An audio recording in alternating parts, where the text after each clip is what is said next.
여러분, 오늘 말씀은 우리 지난 주일 말씀과 함께 생각해 보시면 좋겠습니다. 본문은 전혀 다르지만 연결되는 내용이라고 할 수 있겠습니다. 우리가 코로나 때문에 작년과 올해 전교인 수련회를 갖지 못했는데요. 지난주와 오늘 말씀을 수련회 집회 때 연속해서 듣는 주제 강의라고 생각하셔도 좋겠습니다. 자, 지난주 말씀은 주님께서 베드로를 찾아오셔서 깊은 세계로 부르시는 말씀이었죠. 무엇을 하도록 부르셨습니까?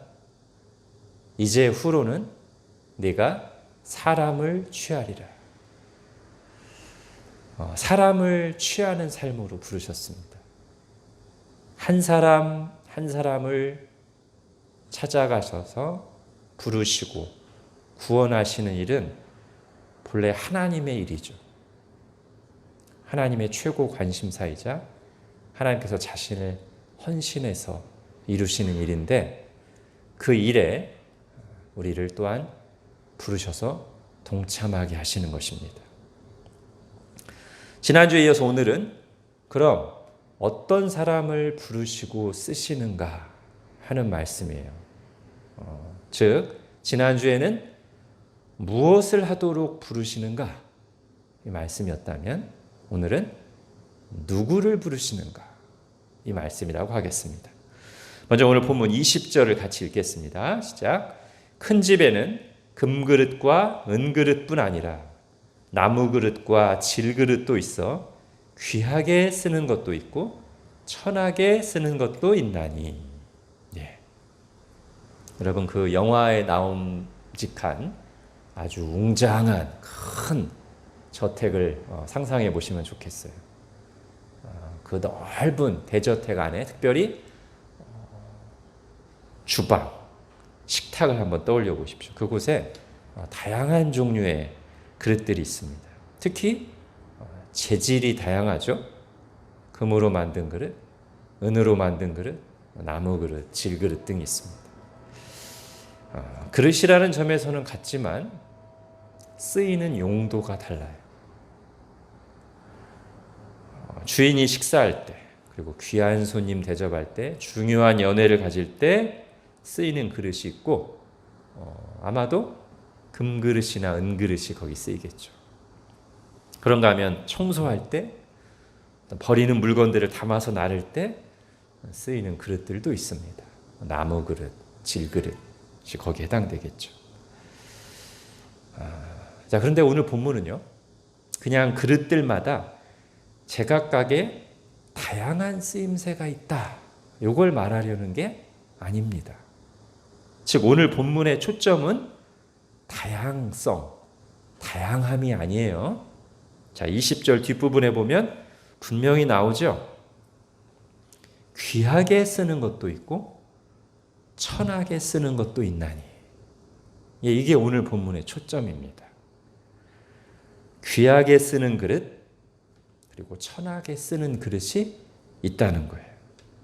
즉 은사와 부르심의 다양성을 말하려는 게 아니라, 부르심과 상관없이 또는 그 각각의 부르심의 자리에서 하나님께 귀하게 쓰임받는 사람들이 있고 그렇지 않은 사람들이 있다는 거예요.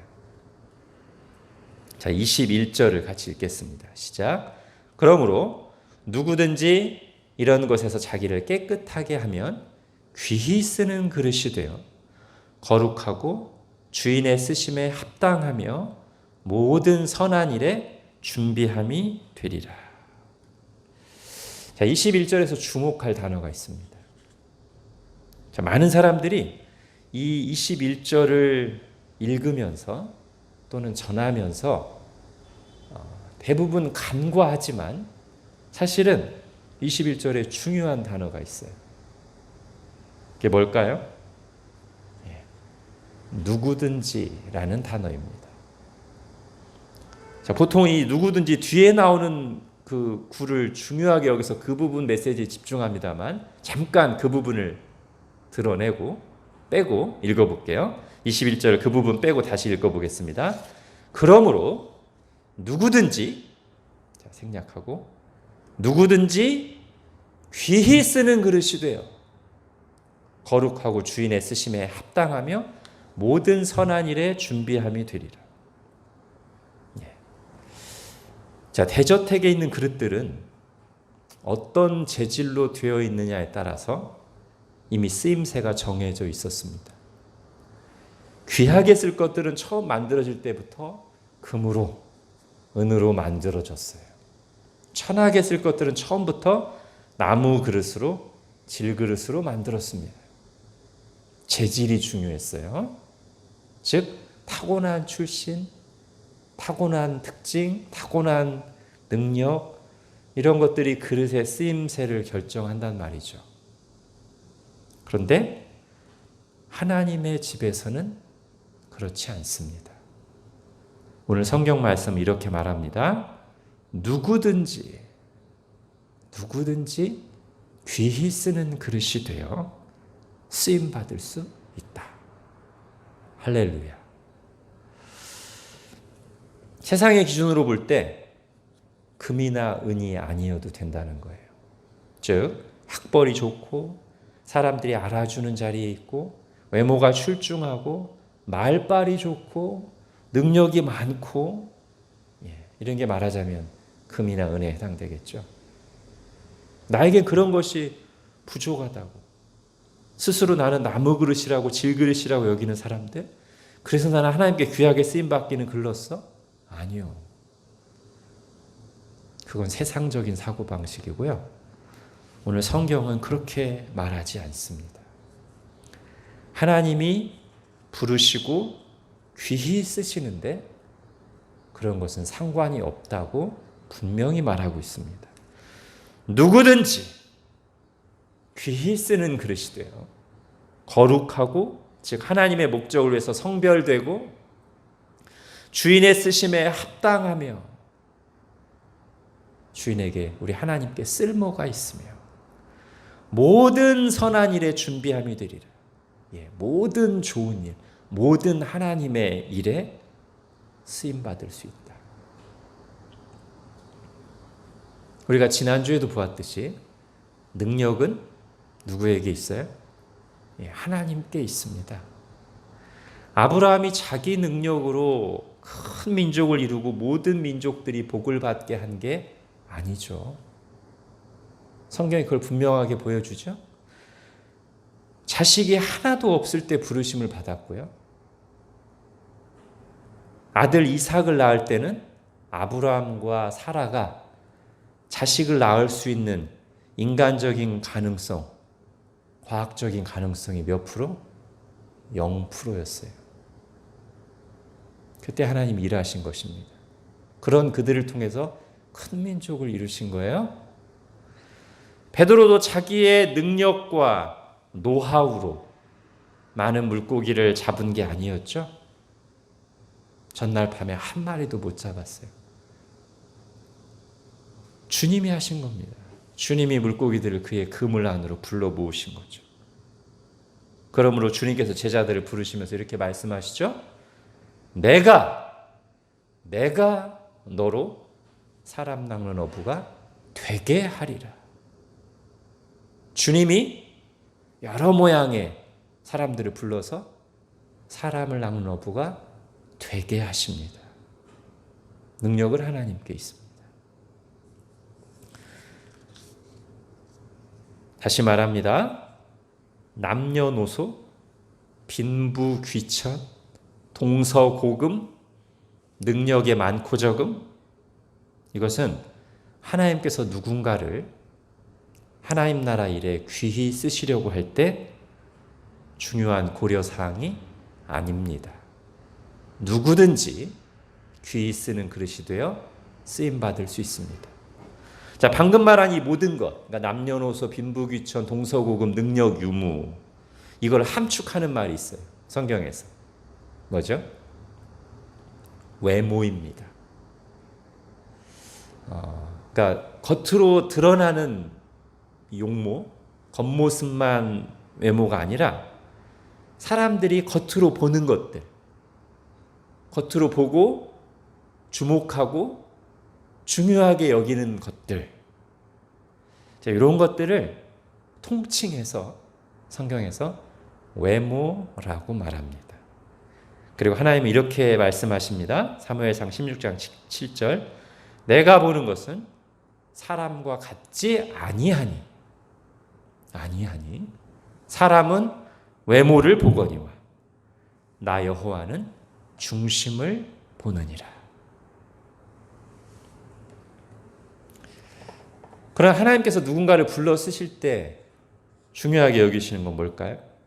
자, 우리 아까 생략하고 읽었던 부분이 있죠.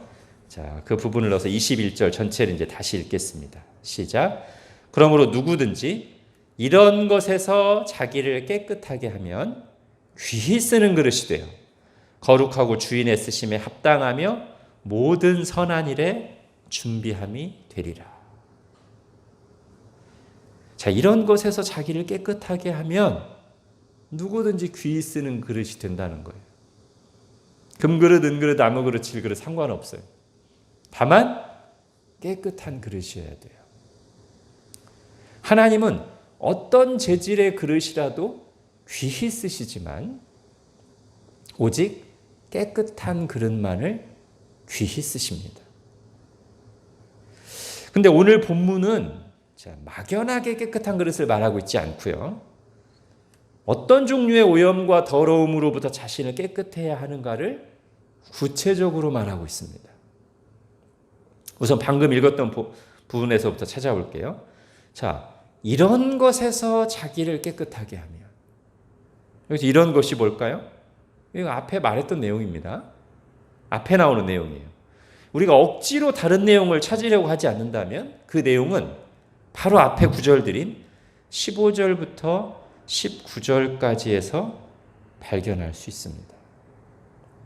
16절에 보면 바울은 복음의 진리를 훼손하는 망령되고 헛된 말을 버리라고 피하라고 말합니다. 바울은 당시에 그런 말을 하고 다니는 사람들의 실명까지 언급하고 있어요. 17절에 보면. 자, 그만큼 심각하기 때문에 구체적으로 경계하는 것입니다. 그들은 후메네오와 빌레도라는 사람들인데 그들이 전하는 가르침은 악성 종양이 퍼져나감과 같다고 합니다. 즉 악성 종양, 즉 치명적이에요. 그런데 퍼져나가요. 계속해서 사람들에게 전달되고 영향을 미치고 있다는 말이에요. 그들은 아마도 사람들에게 인기 있는 강사였을지도 모릅니다. 뛰어난 언변과 필력을 가지고 있었을 수도 있어요. 그런데 그들의 주장은 진리에서, 복음에서 완전히 벗어나 있었습니다. 그들이 어떤 주장을 펼치죠? 18절에 부활이 이미 지나갔다. 복음의 핵심 내용을 완전히 부정하는 것이죠. 그 결과 그들의 주장에 혹해서 따르는 어떤 사람들의 믿음을 무너뜨린다고 말합니다. 복음의 핵심 주제를 빼버리면 우리 믿음은 바로 설 수 없습니다. 무너집니다. 부활을 믿지 않는 신앙은 제대로 된 신앙일 수가 없어요. 자, 이 후메네오와 빌레도 같은 사람들. 당시 사람들이 이들에게 어떻게 반응했는지는 모르지만 분명히 말할 수 있는 것은 이들은 하나님께서 귀히 쓰는 그릇은 아니었습니다. 사탄이 쓰는 그릇일지는 몰라도. 오히려 바울은 그런 잘못된 주장과 태도를 멀리해야만, 그런 것에 오염되지 않아야만, 즉 이런 것에서 자기를 깨끗하게 할 때 주님께서 귀히 쓰는 그릇이 될 것이라고 말합니다. 여러분, 하나님 찾으시는 그릇은 어떤 그릇이에요? 뭔가 파격적이고 신선하고 심오하고 사람들의 귀에 쏙쏙 들어오는 것을 전하는 사람? 사람들은 주로 거기에 매료되죠. 물론 기독교의 진리는 심오합니다. 그리고 회중들이 잘 알아들을 수 있게 전하려는 노력은 우리에게 항상 필요합니다. 그걸 하지 않는 사람 게으른 사람이에요. 충성스러운 사람이 아닌 거예요. 그런 노력은 당연히 해야 돼요. 그러나 하나님이 귀히 쓰는 그릇의 가장 중요한 조건, 핵심되는 조건은 그게 아니에요. 뭘까요? 하나님의 말씀을 있는 그대로 전하는 것입니다. 하나님 말씀을 있는 그대로 전하는 거예요. 사람들의 관심을 끌기 위해 약을 타거나 사람들이 좋아할 만한 내용만 전하기 위해서 말씀의 일부분만 취사 선택하는 것이 아니라 그런 잘못된 주장, 잘못된 태도를 버리고 하나님의 말씀을 가감없이 있는 그대로 전하는 사람이죠. 생각해 보세요. 여러분들에게 다른 사람들을, 죽어가는 사람들을 살릴 수 있는 생명수가 있다고 치죠. 그걸 환자들에게 전달하려고 하는데 여러분 어떤 그릇을 사용하시겠어요? 예쁜 그릇? 겉은 그럴듯하고 번쩍거리지만 속에 치명적인 오염물질이 발라져 있는 그런 그릇을 사용하시겠어요? 아니면 모양이나 색깔은 대수롭지 않지만 생명수를 변질시키지 않고 그대로 전할 수 있는 깨끗한 그릇을 사용하시겠습니까? 여러분이 정말로 중요한 메시지를 전달하려고 하는데 어떤 메신저를 쓰시겠어요? 뛰어난 달변가이지만 자기 생각에 따라 내가 전한 말 중에 이 말은 빼고 저 말을 또 넣기도 하고 결국 자기가 하고 싶은 말을 하는 그런 사람을 쓰시겠습니까? 아니면 말을 잘하든 못하든 내가 전하려고 하는 메시지를 중심으로 있는 그대로 전하는 사람입니까? 당연히 후자죠.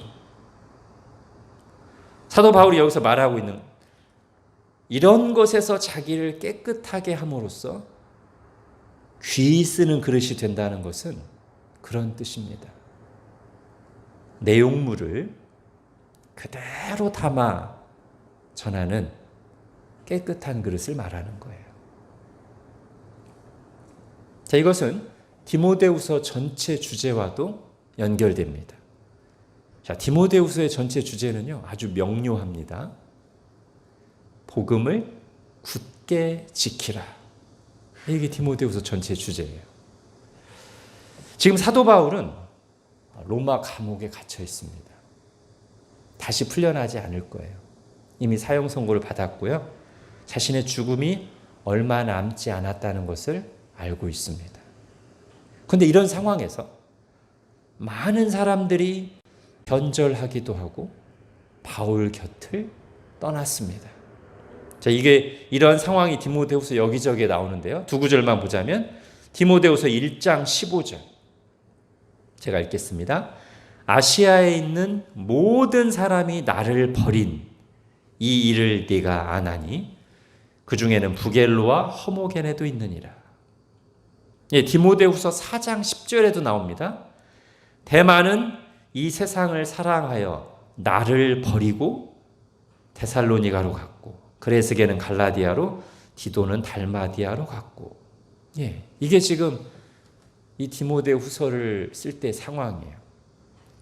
또한 방금 살펴본 것처럼 후메네오와 빌레도 같은 사람들이 사람들의 인기를 얻으면서 부활은 이미 지나갔다라고 하는 잘못된 거짓 복음을 전하고 있는 상황입니다. 바울은 이런 상황에서 디모데에게 편지를 쓴 거예요. 그리고 이런 시대, 이런 정황에서 가장 중요한 것이 무엇인가를 편지 곳곳에서 밝히고 있습니다. 그게 디모데후서의 주제인데요. 자, 디모데후서 1장 13, 14절을 보십시오. 거기서 이렇게 말하고 있습니다. 너는 그리스도 예수 안에 있는 믿음과 사랑으로서 내게 들은 바 바른 말을 본받아 지키고 우리 안에 거하시는 성령으로 말미암아 내게 부탁한 아름다운 것을 지키라. 예, 지키라는 거예요. 내게 들은 바 바른 말, 내게 부탁한 아름다운 것, 예, 복음이죠. 하나님 말씀이죠.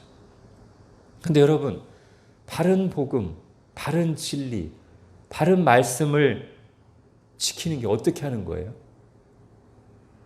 복음을 잘 싸서, 고이 싸서 금고 속에 넣어두면 됩니까? 그게 바른 진리, 바른 복음을 지키는 방식일까요? 아닙니다. 그 반대로 해야 됩니다. 복음을 드러내서 열심히 많은 사람들에게 전해야 돼요. 그래야 이 복음이 지켜져요. 계승돼요. 자, 그래서 바울이 그 방법에 대해서도 말합니다. 디모데후서 2장 2절입니다. 같이 한번 읽겠습니다. 시작. 또 내가 많은 증인 앞에서 내게 들은 바를 충성된 사람들에게 부탁하라. 그들이 또 다른 사람들을 가르칠 수 있으리라. 예, 이게 복음을 지키는 길이에요. 먼저 디모데 자신이 바울에게 들었죠. 그럼 디모데는 그 자기만 가지고 있으면 안 되고 다른 충성된 사람들에게 그걸 부탁해야 돼요. 가르치고 전해야 돼요. 그럼 또 그 사람들은 어떻게 해요? 또 다른 사람들을 가르쳐요. 이게 복음을 지키고 계승하는 유일한 길입니다. 디모데후서 4장에서도 또 말합니다. 바울이 2절부터 너는 말씀을 전파하라. 때를 얻든지 못 얻든지 항상 힘쓰라. 범사의 오래 참음과 가르침으로 경책하며 경계하며 권하라. 때가 이르리니 사람이 바른 교훈을 받지 아니하며 귀가 가려워서 자기의 사욕을 따를 스승을 많이 두고 또 그 귀를 진리에서 돌이켜 허탄한 이야기를 따르리라. 이런 상황에서 위축되고 가만히 있으면 안 되고 복음을 힘써 전해야 된다. 바른 진리를 가진 사람들이 우리만 바른 진리 가지고 있다 가만히 있으면 안 되고 바른 것을 가지고 있는 사람들이 잘못된 것을 가지고 전하는 사람보다 더 열심히 전해야죠. 그래야 바른 게 지켜지고 확산되는 것입니다. 오염되지 않도록 진리를 잘 보존하는 것도 중요하지만 그렇게만 해서는 복음이 결코 지켜질 수 없어요. 지금 바울이 죽음을 앞두고 있는 상황에서 말하는 겁니다. 디모데도 꼭 죽지 않겠어요? 지금 박해가 한창인 시절이잖아요. 그래서 바울도 지금 감옥에 갇혀있고 사형 선고를 받았잖아요. 디모데도 언제 죽을지 몰라요. 그럼 디모데가 받은 복음이 어떻게 보존되겠어요? 어떻게 지켜지겠습니까? 바울은 지금 자신이 죽음을 앞두고 다른 복음을 보존하고 적극 전파할 필요성을 절실히 느끼면서 강조하는 거예요. 많은 사람들이 떠나고 변절하고 거짓 복음을 횡행하는 이때 바른 복음을 지키는 길은 이 바른 복음을 가진 사람들이, 받은 사람들이 가지고만 있으면 안 되고 더욱 힘써 전파해야 된다는 거예요. 여러분, 오늘 21절의 말씀도 이런 디모데후서의 문맥과 연결된다는 것이죠. 복음이 왜곡되고 희미해진 시대에 하나님은 과연 어떤 그릇을 찾으시고 귀하게 쓰시겠는가 말하는 거예요. 금그릇, 은그릇, 나무그릇, 질그릇 상관없어요. 그걸 중요하게 여기는 건 세상 사람들이고요. 하나님이 보시는 것은 복음을 왜곡시키고 희미하게 만드는 그런 왜곡된 주장, 사람들에게 인정받고자 하는 욕심, 그런 시대 분위기에 물들지 않고 누구든지 그런 것에서 자기를 깨끗하게 하여 하나님의 말씀을, 복음의 진리를 있는 그대로 전하는 사람이 하나님이 귀히 쓰는 그릇이 된다는 것이죠. 세상 철학, 자기 생각을 섞지 않고 하나님이 주시는 생수를 그대로 전할 그릇을 찾으시고 그들을 귀하게 쓰실 거라는 말이에요. 여러분, 우리 모두가, 일부가 아니라 우리 모두가 그런 깨끗한 그릇으로 귀하게 쓰임 받을 수 있기를 바랍니다. 자, 오늘 본문은 이어서 또 한 가지의 깨끗함을 말합니다. 하나님이 깨끗한 것을 쓰시는데 지금 그 중에 하나를 얘기했고요.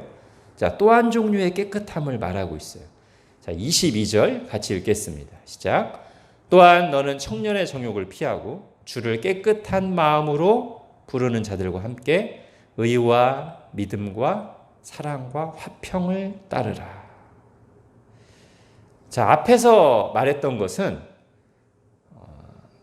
전하는 진리 자체를 오염시키지 않고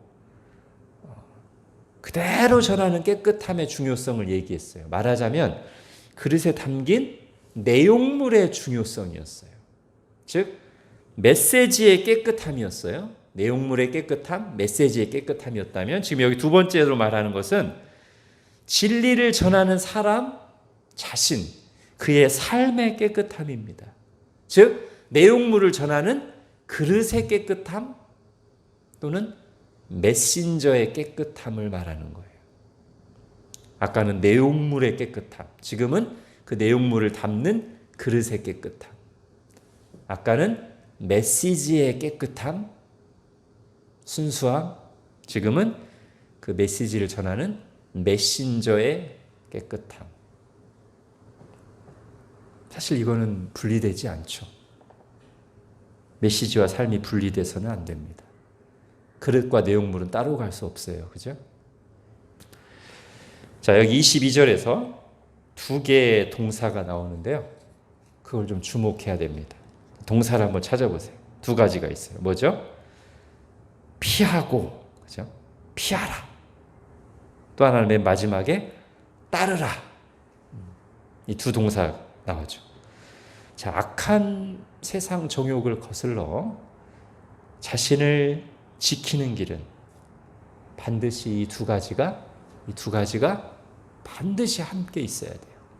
그래서 성경은 여기저기서 이런 비슷한 교훈들을 말할 때 항상 이 두 가지를 같이 명령합니다. 피하라. 그리고 따르라. 자, 피해야 될 대상이 오늘 본문에 구체적으로 나옵니다. 뭘 피하라고 하죠? 너는 청년의 정욕을 피하라. 청년의 정욕을 피하라. 아마도 이 편지를 받는 디모데가 젊은 목회자였기 때문에 그에게 가장 직접적이고 실제적인 유혹이 되어 다가올 수 있는 내용을 말한 거라고 여겨지는데요. 실은 성적인 유혹은 청년에게만 해당되는 건 아닙니다. 물론 청년 시절에 가장 왕성하게 일어나긴 하겠지만 우리가 성경을 보든 역사를 보든 그리고 지금 우리가 살아가는 이 사회를 보든지 간에 이 성적인 욕망은 가장 모든 세대에게 가장 치명적인 유혹이 되고 모든 세대가 다 넘어질 수 있어요. 그리고 비참한 결과를 가져옵니다. 다윗을 생각해 보세요. 다윗이 언제 넘어졌어요? 청년 때? 아니죠. 중년 때 넘어졌어요. 그토록 신실했던 다윗 왕도 중년에 깨어있지 않자 이 유혹 앞에 넘어졌고 그로 인해서 정말 많은 비극적인 결과를 초래하죠. 여러분, 우리가 성적인 유혹과 세상 쾌락이라는 우상에 무릎을 꿇게 되면 우리 마음과 삶을 내어주게 되면 하나님과의 관계는 사실상 끝장입니다. 식어버립니다. 이 우상을 섬기는 동안에는 영적으로 무기력해집니다. 그리스도 안에 있는 참된 기쁨은 함께 소유할 수 없습니다. 하나님의 뜻을 행할 힘이 없어요. 성경은 이렇게 말합니다. 디모데전서 5장 6절 향락을 좋아하는 자는 살았으나 죽었느니라. 향락을 좋아하는 자는 살았으나 죽었느니라. 그러므로 오늘 본문이 말합니다. 청년의 정욕을 피하라. 피하라. 이 피하라는 단어를 주의해야 돼요. 여러분, 이런 종류의 유혹과 싸우는 방법은 피하는 거예요. 그게 승리의 길입니다. 멀리 하는 거예요. 단호하게 거절하라는 거예요. 요즘 표현으로 하면 적극적인 철저한 거리 두기를 하라는 것입니다. 여러분, 유혹거리를 눈에 빤히 보이는 곳에 가까이 두고서는 계속 접촉하면서 즐겨찾기, 구독, 알림 설정 다 해놓고서는 자꾸 보면 안 되는데, 자꾸 하면 안 되는데, 그러면 안 돼요, 진짜. 자신을 영적으로 무기력하게 하는 것, 하나님과의 관계를 방해하는 것, 나의 귀한, 하나님 주신 귀한 시간과 에너지를 아무 열매 없이 낭비하게 하고 결국 후회만 쌓이게 하는 거, 그게 뭔지 알았다면 하나님의 은혜와 도우심을 간절히 구하면서 피하십시오. 멀리 하십시오. 단호하게 거절하십시오. 끊으세요.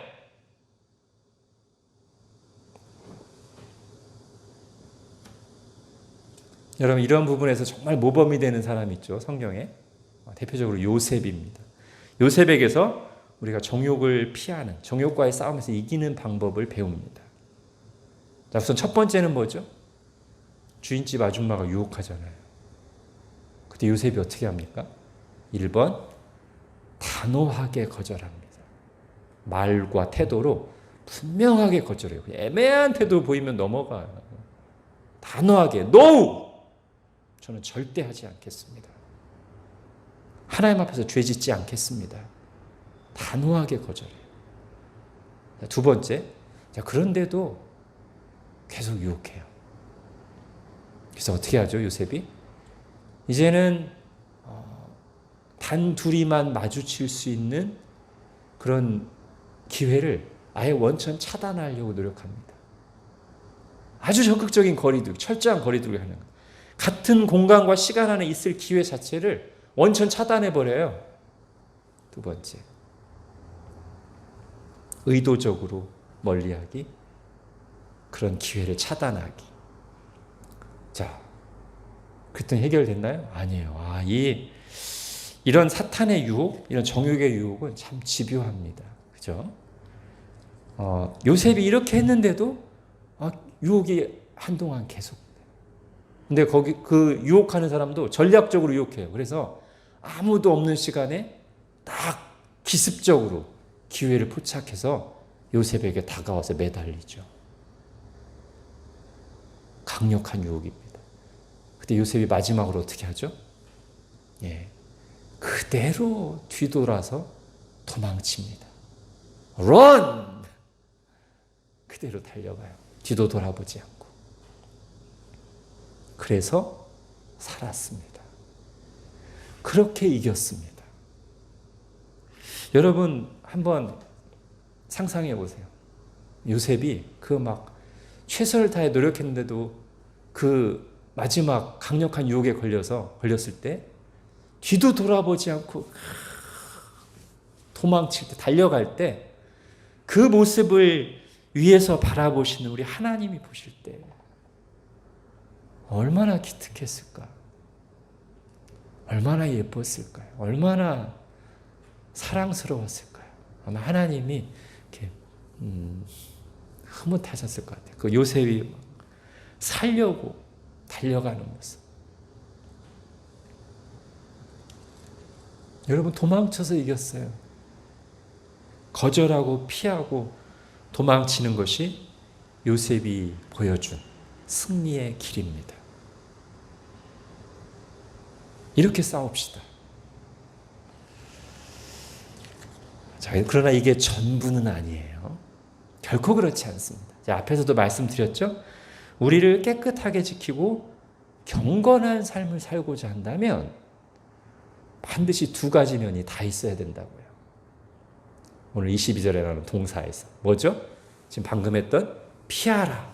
피하는 것이 하나 있어요. 또 하나는 따르라. 피하는 것이 소극적인 것이라면 따르는 것은 적극적인 거예요. 적극적으로 뭘 해야 돼요. 하세요. 뭔가를 하세요. 가만히 있지 마시고. 나쁜 것을 안 하기만 하면 되는 게 아니라 가만히 있으면 또 하고 싶어져. 나쁜 게.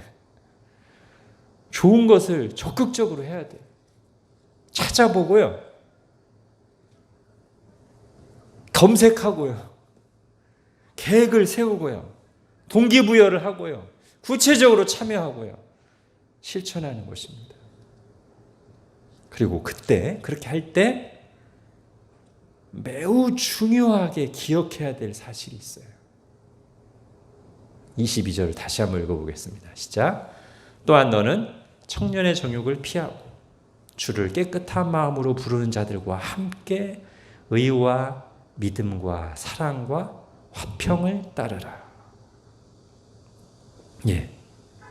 적극적으로 주님을 따르고 의와 믿음과 사랑과 화평을 추구하는 일에서 매우 중요하게 기억해야 될 것이 뭐예요?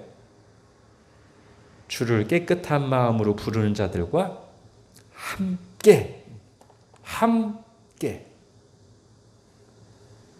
여러분, 함께라는 단어를 아멘으로 받으시기 바랍니다. 자, 제가 이거 함께 얘기하면 여러분 이제 아멘 하셔야 돼요. 자, 주를 깨끗한 마음으로 부르는 자들과 함께 합시다. 아멘. 그게 하나님의 뜻이에요. 그게 성경적인 방식이에요. 고립돼 있으면 안 돼요. 개인 플레이 안 돼요. 혼자 하려고 하면 안 돼요. 함께 해야 돼요. 선한 열정을 가진,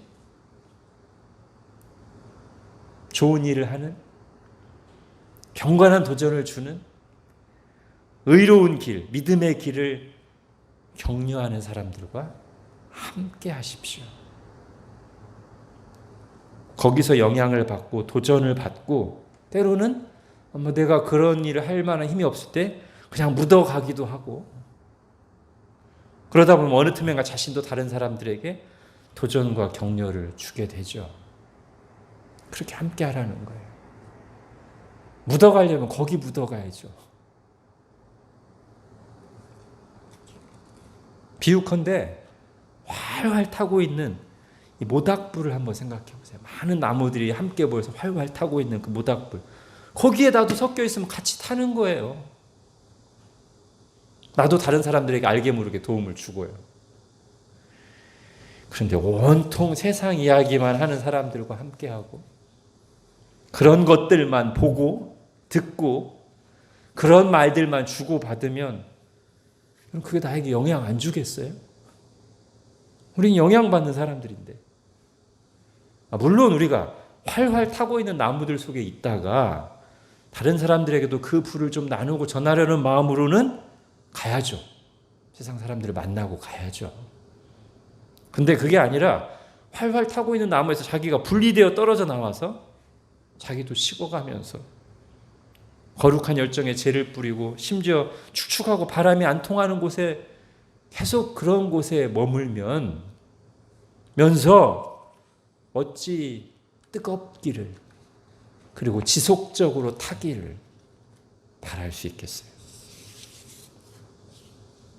여러분, 우리 하나님은 함께의 하나님이십니다. 우리 하나님은 연합을 명하십니다. 연합을 기뻐하십니다. 하나님은 우리가 하나님과 함께 하기를 원하시고요.